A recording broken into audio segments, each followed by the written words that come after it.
చేపల ఫ్రైకి కావాల్సిన పదార్థాలు ఉప్పు,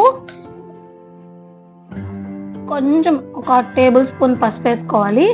చాలా ఈజీగా ఉంటుంది అనమాట. అసలు ఎక్కువ ఇంగ్రీడియంట్స్ ఏం అవసరం లేదు. చాలా టేస్టీగా, చాలా సింపుల్గా అయిపోతుంది.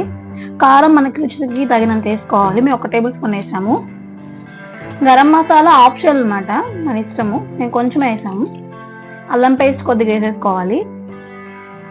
మేము ఫ్రెష్గా చేసింది అయిపోయింది, అందుకే ప్యాకెట్ యూజ్ చేస్తున్నాము. మీ దగ్గర ఫ్రెష్గా అవైలబుల్లో ఉంటే అవి వేసుకోండి, ఇంకా టేస్ట్ బాగుంటుంది అనమాట. అలాగే హాఫ్ లెమన్ వేసుకోవాలి.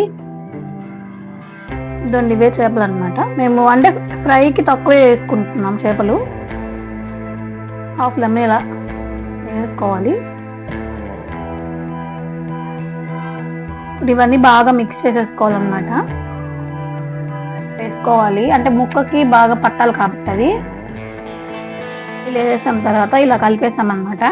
ఇప్పుడు మనం ఒక్కొక్క చేప తీసేసుకొని దానికి బాగా మ్యాగ్నేట్ చేసుకోవాలి. ఇది మ్యాగ్నేట్ చేసిన ఒక 1 అవర్ తర్వాత, అంటే ½ అవర్, అంటే ఫ్రిడ్జ్ లో పెట్టుకునే పని ½ అవర్ చాలు. బయట పెట్టుకునేదైతే ఒక 1 అవర్ అలా పెట్టేసుకొని, లేదా అప్పటికప్పుడు కావాలన్నా కూడా బాగుంటుంది. కొంచెం టైం టేకింగ్ ప్రాసెస్ ఇది.